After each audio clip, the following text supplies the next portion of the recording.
I'm Mike Thiel. I'm here with Curtis Axel, who'll be live at the Resch Center tonight in Green Bay for WWE Raw. Tonight, August 5th, the action kicks off at 6:30 p.m. McMahons are going to be there. Triple H is supposed to be in the house. Brock Lesnar is going to be there for the first time in 11 years. Yeah, man. Green Bay. It's going to be great. And you're obviously going to be there. Tell me who you're in the ring against tonight. I don't really know who I'm in with yet. Not sure, okay. We usually don't find out, unless we're caught in angle or I know who I fought last week, then I don't really know until I get there or maybe a few hours down the road. But, if you look back at last week, CM Punk ran down in my match and interfered, so I think I'm going to be going looking for him, and if he has something to say or if he wants to tell me what he was doing. I know he's going after Heyman, but he's sticking his nose in my business, so I'm going to go see what that was about and start a little fight with him. All right, it sounds good. Now, I mentioned Brock Lesnar, and you've actually known him for a long time. Why don't you tell me how you know Brock? He started up in Minnesota training with a guy named Brad Rangans, who was an Olympic gold medal Greco-Roman wrestler. And my father actually helped train him when he was getting in, Brock. So I've known him since he started training in Minnesota.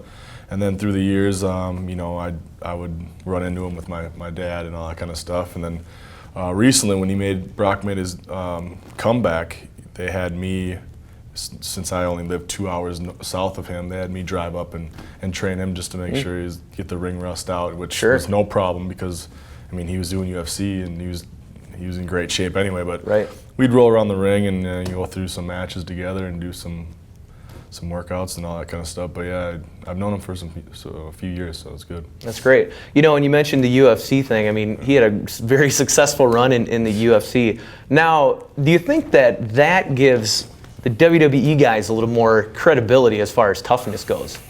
I think so, especially if you can hang with a guy like Brock Lesnar and put up a fight against him. I think it does, I was thinking the same thing when I'm out there and training with him. Dude, this guy's legit badass. So, I think so. That's great. When you started your career in 2007, you came into NXT as Michael McGillicuddy, right, in 2010. And just a few months ago, legendary WWE manager Paul Heyman rebranded you as Curtis Axel. Now, first tell me what it's like to work with Heyman, and second, why reinvent yourself? Well, let me ask you this. If your name was Michael McGillicuddy and you have the option of changing it, would you? I think I would, okay. I don't even know how many syllables that is, but signing autographs apparently. But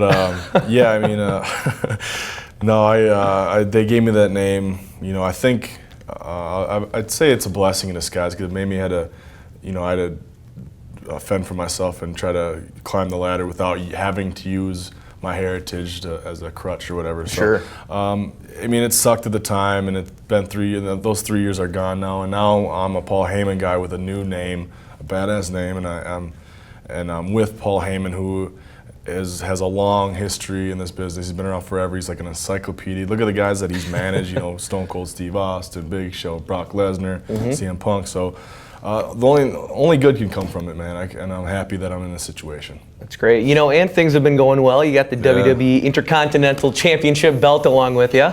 How heavy is that thing? Yeah.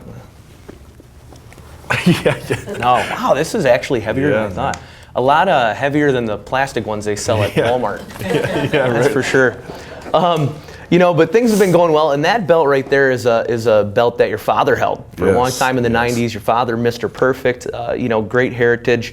Now, was that an emotional night for you to win that belt, knowing what your father did in the 90s? Oh, dude, it was incredible. I knew the match I was in, the triple threat at Payback, and the week building up to that, it was just the thoughts going through my head of what would happen if I had the same title that my father had, plus I won it on Father's Day, Oh, yeah. And then it did happen. The ref handed me the title, and goosebumps, emotions going on. And I just couldn't help but think, that this is the first father and son to ever hold this, and it was really emotional for me. And even back home, I talked to my grandfather later and my mother, and it was everyone was crying in my place, like holy crap, like can't believe that happened. But yeah, for our whole family and myself, it was an emotional day. It was awesome.